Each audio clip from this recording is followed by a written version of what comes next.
Imam Abu Hanifah mengatakan, karena Nabi sebelumnya tidak baca doa, dan setelah itu pun beliau tidak baca doa lagi, setelah turun ayat tadi, maka beliau menyimpulkan tidak ada doa kunut itu. Makanya saat subuh tidak perlu membaca doa kunut. Selesai.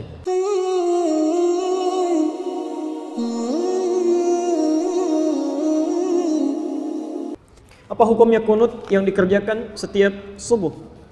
Taib, Anda berbicara hukum, berarti saya mesti jelaskan turunan hukum. Ingat, bedakan ini ya, ada hukum dan sikap hukum, itu beda. Hukum dan sikap hukum. Kalau sikap hukum, itu pilihan seseorang untuk menentukan dan memilih hukum mana yang sesuai. Tapi kalau hukum saja, itu berarti semua turunan hukum yang dipesankan oleh Al-Quran dan Sunnah. Misal, hukum tentang bismillah, itu bisa dibaca 4 cara dalam sholat. Seperti saya terangkan tadi malam. Bisa dijaharkan, disirkan, tidak dibaca sama sekali, atau dibaca rakaat pertama, selanjutnya tidak. Tapi sikap kita terhadap itu memilih salah satu. Itu sikapnya. Nah, kadang-kadang mohon maaf, kalau hukumnya sudah ada pilihan, tapi sikap hukumnya berbeda, sepanjang dalam kerangka hukum itu tidak perlu kita kemudian berselisih. Sepanjang dalam kerangka hukum yang sama. Karena kita tidak mungkin memaksakan seseorang selalu sama dengan kita. Kecuali kalau pada hukum yang sifatnya satu dalil, satu contoh, dan tidak ada sikap lain kecuali itu saja. Seperti saya terangkan dalam kesempatan tadi malam. Nah, sekarang tentang kunut. Kisahnya dimulai di saat Nabi SAW dalam fase dakwah, ya, di awal-awal masa Islam di Mekah, tiba-tiba kedatangan tamu dari distrik Bi'r Ma'unah. Bi'r Ma'unah agak banyak ini. Ya. Menyampaikan bahwa, ya Muhammad, ya Rasulullah, di tempat kami orang-orang yang masuk Islam. Semuanya masuk Islam. Awal masa dakwah, kedatangan informasi satu desa, bedol desa masuk Islam. Kira-kira senang atau tidak? Senangnya luar biasa. Maka mereka minta dikirimkan guru-guru untuk mengajar. Dikirimkanlah oleh Nabi SAW 70 orang penghafal Quran. 70 orang penghafal Quran. Di saat-saat masa awal-awal keislaman, tidak banyak penghafal Quran. Dikirimkan 70 orang ke sana. Singkat cerita, ketika beliau sedang menunaikan sholat, dalam riwayat disebutkan sholat subuh, yang lain mengatakan sholat maghrib, tiba-tiba turun malaikat Jibril menyampaikan bahwa orang-orang tadi yang datang kepada Muhammad, mereka menipu. Karena ternyata orang-orang itu ketika sampai di Bir Ma'unah semuanya dizalimi, bahkan dieksekusi dan syahid. Jadi mereka semua dibantai, dibunuh. Jadi ada yang menipu mengatakan masuk Islam, dikirimkan pengajar tapi kemudian disakiti, dizalimi. Nabi dengan sifat kemanusiaannya marah pada saat itu. Kemudian beliau berdoa kepada Allah Subhanahu wa taala. Ada yang mengatakan doanya sebelum ruku, ada yang mengatakan bangkit dari ruku. Maka beliau mengatakan Allahumma adzib fulan. Allahumma al'anhum, ya Allah tolong hukum si fulan, tolong laknat si fulan. Bahkan disebutkan sebagian dari suku-sukunya, Bani Kedha, Bani Kedha, Bani Kedha. Itu berlangsung selama sebulan. Berlangsung selama sebulan. Hingga turunlah kemudian Quran surah ketiga Ali Imran ayat 128 sampai 129. Posisi paling kanan sebelah bawah di mushaf standar. Quran surah ketiga Ali Imran ayat 128 sampai 129. Ayat 128 ini poinnya. Laisa laka minal amri syai'un aw yatuba 'alaihim aw yu'adzibahum fa innahum zalimun. Ketika Nabi berdoa dengan kalimat hukum ya Allah, laknat si fulan ya Allah, tiba-tiba ayat yang turun itu begitu mengejutkan. Muhammad, kamu tidak punya hak untuk menghukum seseorang atau melaknat seseorang karena dia pernah berbuat salah. Hak Allah untuk menentukan siapa yang dilaknat atau untuk menghukum seseorang. Perhatikan, ini kalimatnya indah sekali, indah sekali. Ini ingin memberikan keterangan kepada Nabi SAW bahwa tugas Nabi itu berdakwah dalam kebaikan. Sekalipun cuma berdoa, maka bila bisa berdoa yang baik-baik, maka hindarkan doa yang tidak baik. Ingin mengajarkan bahwa Muhammad, kamu masih berada di awal dakwah. Jangan cepat merasa panas, kemudian cepat menyinggung, minta dihukum dan sebagainya. Kalau nanti sikapnya seperti itu, nanti lama-kelamaan gak ada bedanya dengan umat terdahulu. Nabi Nuh ketika umatnya mulai menyimpang, minta kepada Allah, ya Allah, setelah berdakwah ya Allah, umat ini gak mau menerima ya Allah, maka turun azab Allah Subhanahu wa taala. Kamu untuk umat terakhir sampai dengan kiamat. Kalau sikap sekarang minta umatnya dihukum, maka bagaimana dengan sikap dan keadaan mereka nanti sampai kiamat? Jangan-jangan gak ada umat nanti sampai kiamat deh, karena nabinya belum apa-apa sudah minta kemudian untuk menghukum. Maka turun ayat untuk meluruskan kepada Nabi supaya berdoa dalam kebaikan-kebaikan. Baik. Ini bukan Nabi salah, bukan, nilai kemanusiaan yang menjadikan bahwa mereka penipu. Sedangkan ini masih ada di awal dakwah. Tapi Allah kemudian menanamkan kesabaran dalam diri Nabi. Yang paling indah, turunlah kemudian ayat ini. Setelah ayat ini turun, terjadi dua peristiwa. Satu, Nabi tidak membacakan lagi doa tadi.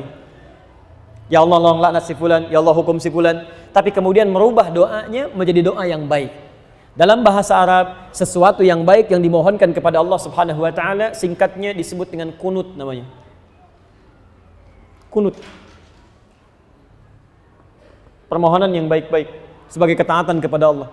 Karena Allah perintahkan berdoa dengan yang baik, ya, maka sifatnya disebut dengan kunut.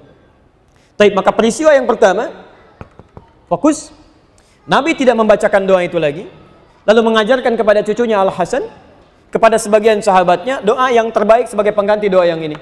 Apa doanya? Allahumma hadini fiman hadait, wa afini fiman afait, wa tawallani fiman tawallait, wa barik li fima atait, wa qini syarra ma qadait. Tidak pakai birahmatika ya. Tidak pakai birahmatika, tapi dalam hadisnya wa qini syarra ma qadait. Itu yang diajarkan oleh Nabi sallallahu alaihi wasallam. Maka kemudian ada yang meriwayatkan Nabi tidak pernah membacakan doa itu lagi, dicukupkan, ya, tapi kemudian sahabat mempraktikkan doa itu dalam salatnya. Ada yang menggunakan saat witir, ada yang menggunakan saat Ramadan, ya, di 10 malam terakhir, bahkan ada yang menggunakan dalam kesempatan salat subuhnya. Dan itu didiamkan oleh Nabi sallallahu alaihi wasallam. Bahkan ada sebagian mengatakan bahwa Nabi Muhammad sallallahu alaihi wasallam pernah menggunakan itu dalam salat subuh. Walaupun sebagian memandang riwayatnya lemah, ada yang mengatakan yang lain riwayatnya kuat. Dari sini, Bapak Ibu sekalian, karena Nabi sallallahu alaihi wasallam tidak mempraktikkan doa yang tidak baik tadi, kemudian mengajarkan doa yang baik ini, dan beliau mendiamkan sahabat yang mempraktikkan, tidak melarangnya, ya, maka disinilah kemudian para ulama melihat itu, lalu menyikapi dan mengambil kesimpulan dengan 3 kesimpulan. 3 kesimpulan.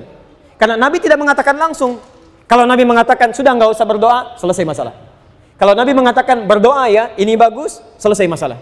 Tapi Nabi mendiamkan di sini, dan sikap diamnya Nabi dalam implikasi hukum itu bisa menerangkan beberapa pilihan-pilihan hukum. Maka Imam Abu Hanifah mengatakan, karena Nabi sebelumnya tidak baca doa, dan setelah itu pun beliau tidak baca doa lagi, setelah turun ayat tadi, maka beliau menyimpulkan tidak ada doa kunut itu. Makanya saat subuh tidak perlu membaca doa kunut, selesai. Imam Abu Hanifah.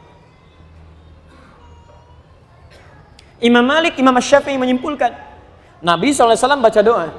Doa ini diganti oleh Allah untuk yang baik-baik. Dan kemudian diajarkan oleh Nabi pada sahabat, sahabat membacakan, Nabi tidak melarang. Ini artinya itu pun dibenarkan kalau dibacakan. Maka dari itulah Imam Syafi'i, Imam Malik mempraktikkan doa kunut ini. Imam Malik membacakan sebelum ruku. Jadi begitu membaca surah di rakaat yang terakhir dalam sholat subuh, itu Imam Malik mempraktikkan kunut, tapi kunutnya nggak jahar, sir. Makanya setelah baca surat agak lama, itu sedang baca kunut dalam subuh. Imam Syafi'i memilih riwayat yang setelah ruku. Ruku i'tidal, sami Allahu liman hamidah, Rabbana walakal hamd, lalu membacakan ini dalam subuhnya. Plus Imam Syafi'i, Allahumma hdini fiman hadait, dan seterusnya. Imam Ahmad bin Hanbal mengambil jalan tengah. Ini Nabi sebelumnya nggak berdoa. Ada peristiwa besar terjadi yang membutuhkan doa, kemudian Nabi berdoa dengan itu. Setelah itu Nabi tidak berdoa lagi. Ini artinya doa ini bisa dihadirkan dalam peristiwa-peristiwa yang menuntut doa itu disertakan oleh kita, karena ketidakmampuan kita berada di sana. Peristiwa dahsyat besar yang meminta kita atau menuntut kita menghadirkan doa, itu dalam bahasa Arab disebut dengan nazilah. Nazilah, maka dikenal dengan istilah kunut nazilah. Doa kunut yang dibacakan ketika terjadi peristiwa genting yang membutuhkan doa. Yang ada di Palestina, yang ada di Aleppo kemarin, yang ada di Syria dan sebagainya. Maka dikenal dengan istilah kunut nazilah. Tiga-tiganya disepakati oleh para ulama, baik di zaman itu sampai di zaman kini, ini ijtihad para ulama yang dibenarkan dan sah dilakukan ketika memilih satu di antara ketiganya. Karena Nabi memang memberi peluang yang sama untuk bisa mengerjakannya atau tidak sama sekali. Jadi, di masa bahkan Imam Syafi'i, beliau pernah berkunjung ke tempatnya Imam Abu Hanifah setelah beliau meninggal. Masya Allah Pak, Imam Syafi'i kunut, Abu Hanifah dan muridnya tidak. Begitu sampai ke tempat Imam Abu Hanifah, murid Imam Syafi'i mengatakan, ketika Imam Syafi'i diminta jadi imam, Syekh tafaddal, taumu bin nas, tusalli bin nas, Anda jadi imam. Murid Imam Syafi'i mengira Imam Syafi'i akan kunut. Mereka mengatakan pendapat kita akan unggul di sini. Tapi ternyata ketika sholat subuh, Imam Syafi'i tidak kunut. Tidak kunut. Apa kata muridnya setelah sholat? Syekh, lima lam taknut, kenapa Anda tidak kunut? Kata beliau, saya menghormati pendapatnya Imam Abu Hanifah yang berlaku di tempat ini. Masya Allah. Imam Syafi'i kunut, tapi ketika berkunjung di tempat yang tidak kunut, beliau tidak mempraktikkan kunut. Imam Ahmad bin Hanbal juga, Masya Allah, beliau kunutnya nazilah, tapi ketika beliau berada di tempat Imam Syafi'i, beliau kunutnya kunut seperti biasa, bukan nazilah lagi. Jadi di sini indah sekali. Para ulama soleh, hafal Quran, menulis kitab hadis, dekat dengan Allah, saling menghormati satu sama lain. Walaupun beda pendapat, tapi masih bisa minum teh sama-sama, tersenyum sama-sama, dan ada dalam kebaikan. Antum bukan imam besar, jadi makmum juga jarang, hafal Quran juga tidak, hadis belum dituliskan, Masya Allah. Kenapa masalah ini jadi pada ribut? Yang kunut benar, yang tidak kunut benar, yang salah, yang tidak sholat subuh. Selesai. Nah sekarang selesai sederhana. Jika imamnya kunut, antum ikut kunut, mengaminkan, selesai. Ya, persoalan mengangkat tangan atau tidak itu persoalan lain. Tidak harus mengaminkan mengangkat tangan. Saya tadi subuh imamnya kunut, saya mengaminkan tapi tidak harus mengangkat tangan. Kalau imam dia berdoa boleh mengangkat tangan. Ya, jadi begitu mengatakan Allahumma hadina fiman hadait, saya katakan amin. Karena makmum itu tugasnya mengikuti imam. Dan kalaupun imamnya nggak kunut, antum biasa kunut, antum nggak usah kunut. Apalagi imam salam, antum sujud sahwi itu nggak usah.